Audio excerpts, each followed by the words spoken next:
विनाशाय नमः। कस्तूरितिलकं ललाटपटले वक्षस्थले कौस्तुभं नासाग्रे वरमौक्तिकं करतले वेणुकरे कंकणं सर्वांगे हरिचन्दनं सुललितं कंठे च मुक्तावली गोपस्त्री परिवेष्टितो विजयते गोपालचूडामणि।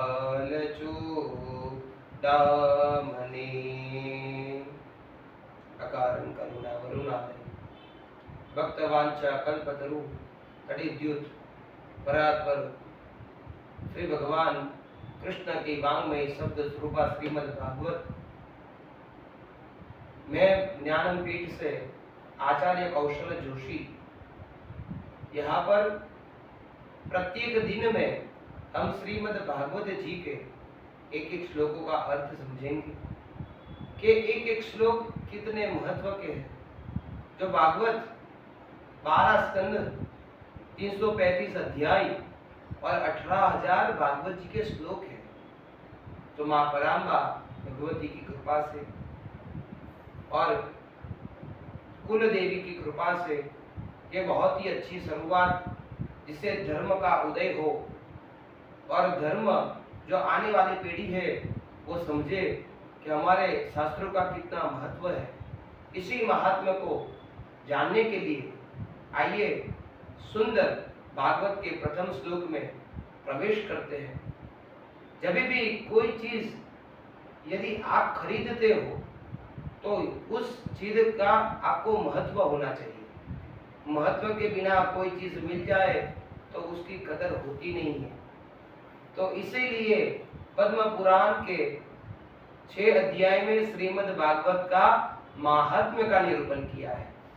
तो हम ये ज्ञान की जो गंगा है वो महात्म्य से ही शुरू करेंगे।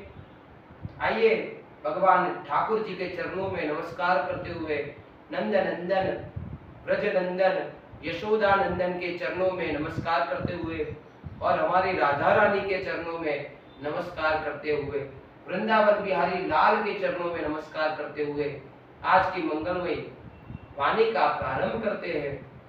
सबसे पहले भगवान गणेश जी को याद करते हैं, तो हाथ जोड़ के भगवान गणेश जी को याद करेंगे।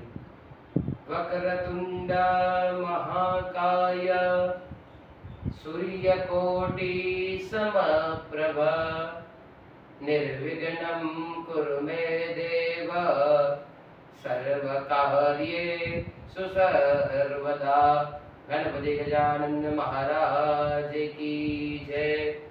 श्रीमद् भागवत जी के प्रथम श्लोक सच्चिदानंद रूपाय विश्वोत्पत्त्यादि हेतवे तापत्रय विनाशाय श्री कृष्णाय वयं नुमः। सच्चिदानंद रूपाय विश्वोत्पत्त्यादि हेतवे तापत्रय विनाशाय श्री कृष्णाय वयं नुमः। तो सच्चिदानंद का अर्थ क्या होता है? सच्चिदानंद का अर्थ होता है जो भगवान सतरूप चित रूप आनंद रूप, जो भगवान सतरूप है चित रूप है और आनंद रूप है, वही भगवान सच्चिदानंद रूपाय। यहाँ भगवान के 3 नामों का वर्णन किया, सतरूप चित रूप और आनंद रूप का वर्णन किया। तो सत किसे कहते हैं, चित किसे कहते हैं और आनंद किसे कहते हैं? तो सत कहिए जो विंसत नाही, जिसका कभी भी विनाश नहीं होता, वो सत है। सत का कभी विनाश नहीं होता। चित चैतन्य सकल घट माही, और जो भगवान चेतना के रूप में हर एक प्राणी अंतर के अंदर भगवान विराजमान है। भगवान हर एक प्राणी के अंदर रहते हैं, इसलिए हम कहते हैं कि आत्मा में ही परमात्मा है, हर एक जीव में ही शिव है। तो भगवान हर एक प्राणी मात्र में रहते हैं और वो भगवान चेतना के रूप में रहते हैं। हमारे अंदर जीव है तो ये आपका शरीर है वो चैतन्यमय है, खा सकते हैं, पी सकते हैं। जब इसमें से जीव निकल जाता है फिर शरीर कोई कार्य नहीं कर सकता। तो वही भगवान चैतन्य रूप में विराजमान है। और भगवान का तीसरा नाम है आनंद। आनंद घट घट करे आनंदा। और भगवान का तीसरा रूप है आनंद रूपाई। आनंद किसे कहते हैं? अरे आनंद वो है कि जिसको पाने के बाद मनुष्य को किसी चीज पाने की चाहना नहीं रहती, उसका नाम ही आनंद है। यदि जीवन में परमात्मा आ जाए तो परमात्मा ने आने से ही हर चीज मिल जाती है, फिर वो मनुष्य किसी और जगह पे भटकता नहीं। वो भगवान आनंद रूप है। आनंद घट घट करे आनंदा। और भगवान तो आनंद के समुद्र है, जो आनंद सिंधु सुख राशि सी करत त्रैलोक्य सुपासी। भगवान तो ऐसे आनंद के समुद्र है कि मानो मनुष्य उनके पास मांगे तो भगवान पूरा समुद्र छोड़ो, आनंद के समुद्र है, एक बूंद भी दे दे तो मनुष्य तृप्त हो जाए। पर एक बूंद देने से भी मनुष्य धराधाम पर नहीं रहते, हवा में उड़ने लगते हैं। तो भगवान तो आनंद के समुद्र है। तो आनंद घट घट करे आनंदा। जो भगवान को आनंद 16,108 गोपियों के बीच में आता है, वही आनंद भगवान 16,108 रानी पटरानी गोपियों के बीच में जो आनंद आता है, वही आनंद जब यदुवंशियों की मार काट होती है तो भी भगवान को वही आनंद आता है। वो भगवान आनंद का रूप है। तो आनंद घट घट करे आनंदा, ताको नाम सच्चिदानंदा। वही भगवान सच्चिदानंद रूप है। तो भगवान सतरूप चित रूप आनंद रूपाय इति सच्चिदानंद रूपाय। तो भगवान सच्चित आनंद रूप है, स्वरूप है। ये तो भगवान के नाम की चर्चा हुई। अभी भगवान का कार्य क्या है? तो भगवान का कार्य है विश्वोत्पत्त्यादि हेतवे। विश्व की उत्पत्ति करना, विश्व का पालन करना और विश्व का संहार करना, ये तीनों कार्य परमात्मा के। जब भगवान विश्व की उत्पत्ति करते हैं, ब्रह्मा बन के विश्व का सर्जन करते हैं, वही भगवान विष्णु बनकर इस पृथ्वी का पालन करते हैं। वही भगवान रुद्र रूप लेकर, शंकर रूप लेकर, महादेव रूप लेकर भगवान उनका संहार करते हैं। इसलिए भगवान को गॉड कहते हैं। जी का अर्थ होता है जनरेटर, वो ब्रह्मा जी है। ओ का अर्थ होगा ऑपरेटर, ऑपरेट कौन करता है? भगवान महाविष्णु। और जब पृथ्वी पे पाप बढ़ जाए तो डिस्ट्रॉय, उसको विनाश करने का कार्य महादेव का है। तो ये तीन हुई भगवान है, ब्रह्मा विष्णु और महेश। तो विश्वोत्पत्त्यादि हेतवे। अच्छा, उसके साथ भगवान का दूसरा कौन सा कार्य है? तो कहा कि तापत्रय विनाशाय। भगवान आपके जीवन में 3 तापों का विनाश करते हैं।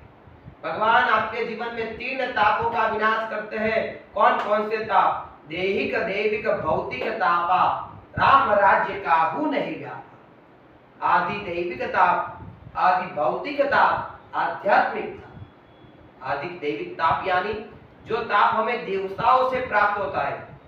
अतिवृष्टि, ज्यादा बारिश आ जाए, अनावृष्टि, बारिश ही ना है, तो वो देवताओं के द्वारा दुख मिलता है, देवताओं के द्वारा ताप मिलता है। भौतिक चीजों को पाने के लिए जो ताप मिलता है, भौतिक सुखों को प्राप्त करने के लिए।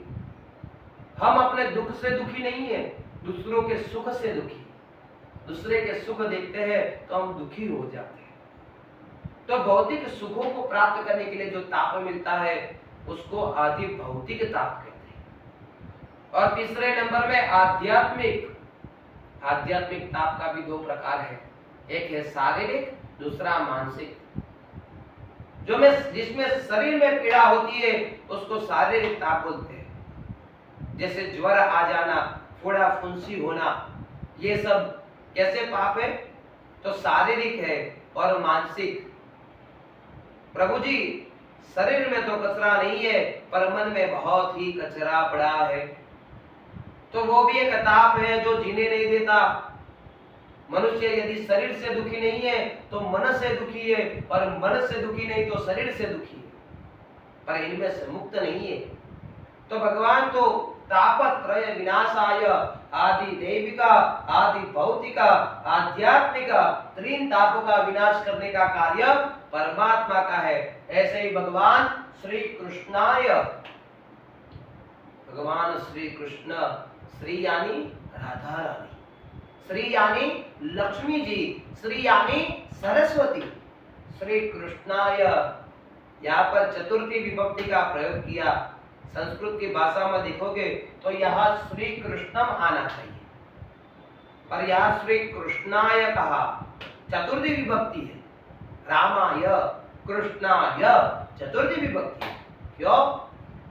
तो जब कहते हैं कि किसी भी चीज किसी कारण से की जाए तो उसमें चतुर्थी विभक्ति का प्रयोग होता है।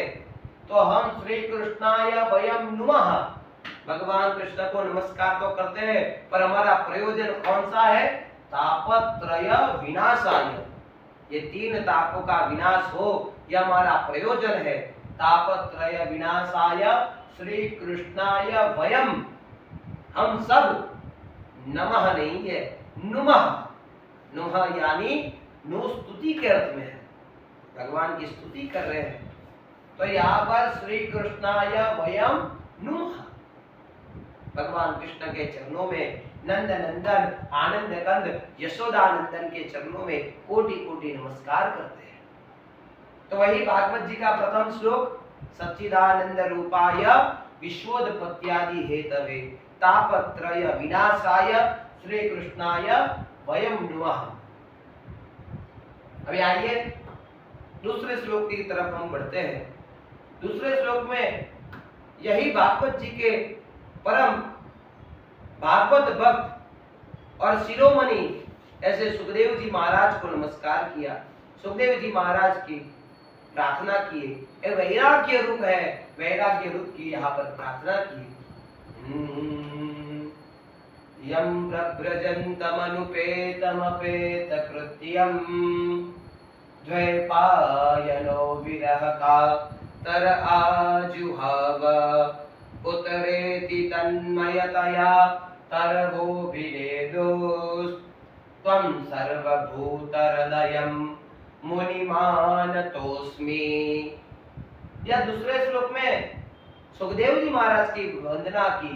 यम प्रव्रजन्तमनुपेतमपेत कृत्यम, जो भगवान यम प्रव्रजंत, व्रजंत यानी अर्थ होता है जो जाएगा वो वापस आने वाला है, पर यहाँ यम प्रव्रजंत, जो जाएगा वो कभी वापस नहीं आएगा, इसलिए यम प्रव्रजंत मनुपेत अपेत कृत्यम। ऐसे सुखदेव जी महाराज सब कुछ छोड़ के जा रहे हैं, सबसे मुक्त होने के लिए सब कुछ छोड़ के जा रहे हैं। अपेत कृत्यम, अभी वापस नहीं आने वाले हैं, जन्म लेते ही दौड़ पड़े हैं। और यम प्रव्रजन्तम अनुपेतम अपेत कृत्यम, और जिनका भी लौकिक संस्कार हुआ नहीं है और यज्ञोपवीत का समय नहीं आया, ब्राह्मण का बेटा है पर अभी यज्ञोपवीत नहीं हुआ। और उसी सुखदेव जी के बीच थे उनके पिताजी वेद व्यास जी महाराज दौड़ रहे हैं, जिनका नाम है द्वैपायनो। द्वैपायननि दीर्घता आपो यत्त द्वीपम द्वीपम एव अयनम स द्वैपायन। द्वैपायन यानी व्यास जी। द्वैपायनो विरह कातर, विरह से पीड़ित होकर आजुहाव, आजुहाव माने पुकार रहे हैं, अरे बेटा ये संसार छोड़ के मत जाओ, अरे बेटा ये संसार छोड़ के मत जाओ। ये संसार ऐसा है जिसमें मनुष्य को सुख मिलता है, ये संसार छोड़ के मत जाओ। तो विरह कातर आजुहाव उतरेति तन्मयतया तरवोभिनेदुस्। जब ऐसे ही पुत्र के विरह में पीड़ित देखकर तरव यानी वृक्षों ने भी उत्तर दिया। जब वृक्ष देख रहे हैं कि यहाँ पर वेद व्यास जी महाराज भाग रहे।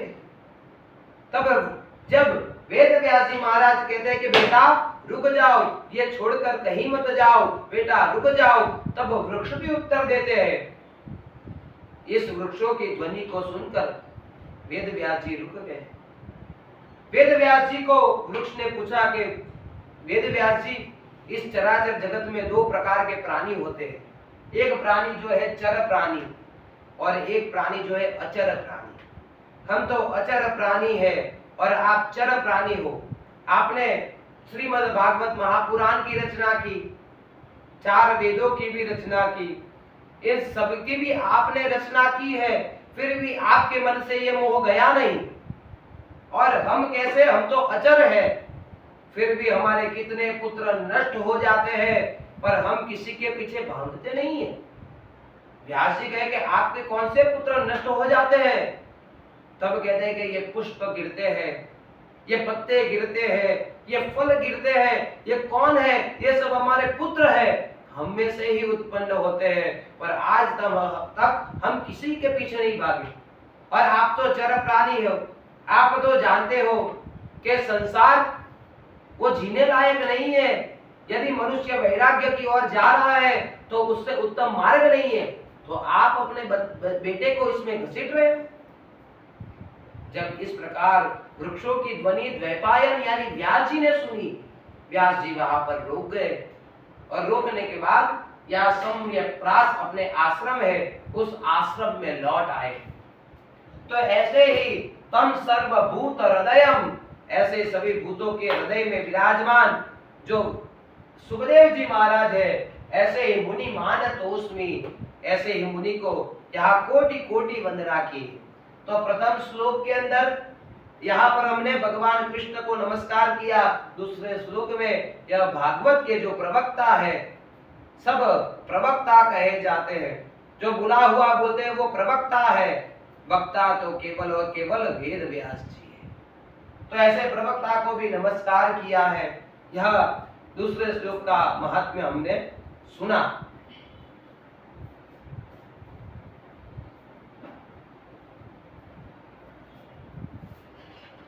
तो आइए बढ़ते हैं तीसरे श्लोक के अंदर।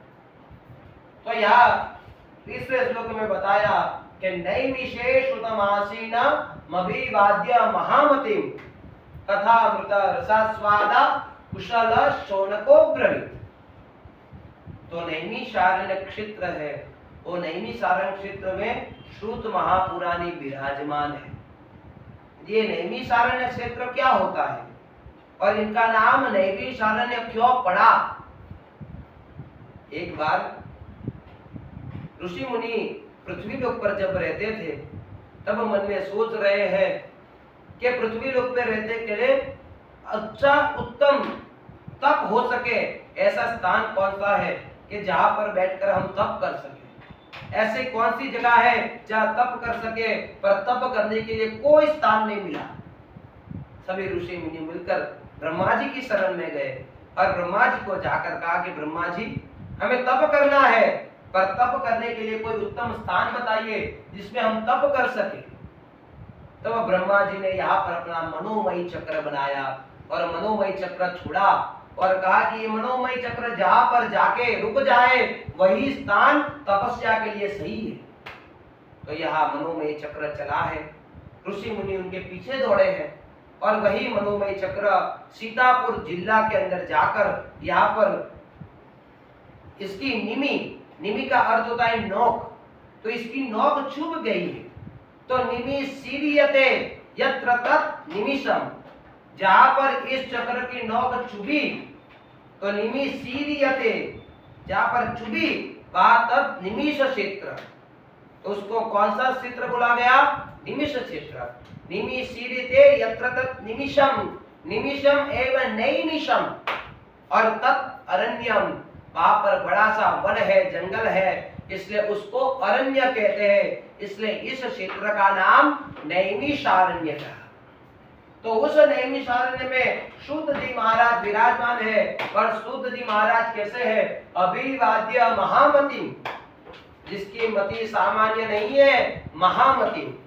कथामृत रसास्वाद, और उसी जगह अमृत का रसास्वादन करने के लिए कुशल जो कथा रस के लंपट है, ऐसे कथा रस के लंपट शौनको अब्रवीत, शौनक जी महाराज पहुंच गए।